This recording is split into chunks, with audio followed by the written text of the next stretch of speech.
সুন্দরবনে কিন্তু হরিণরা বসবাস থাকার কথা, কিন্তু এর হরিণ মাঝে মাঝে গ্রামে চলে যায়। এই যে গ্রামে চলে যাওয়ার দুটো কারণ থাকতে পারে। একটা কারণ হলো ওদের যে আবাসস্থল আছে এখানে যখন থ্রেট মনে করে, যেমন হঠাৎ বাঘে তাড়া দিছে, ও দৌড়াতে দৌড়াতে যায় নদীতে পড়েছে, চলে গেছে।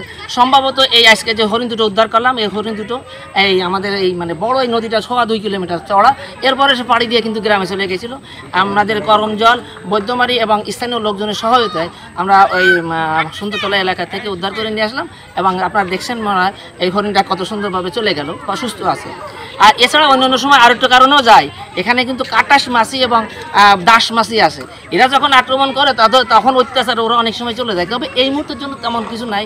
এই যে হরিণ দুটো গেছে, দুটোর সম্ভবত মানে আমার 100% ধারণা যে এই বাঘের তাড়া খেয়ে ওরা ওইভাবে চলে গেছে। তো আমরা এলাকার লোকজন অনেক সচেতন হয়ে গেছে। এক সময় দেখা যেত এইসব হরিণগুলো কেউ কেউ লুকায় রাখার জন্য চেষ্টা করতো, কিন্তু এখন অনেক সচেতন এলাকার সবাই মোটামুটি চেষ্টা করে এবং সেইভাবে উদ্ধার করে আনে আমাদের এখানে অবমুক্ত করা হয়েছে।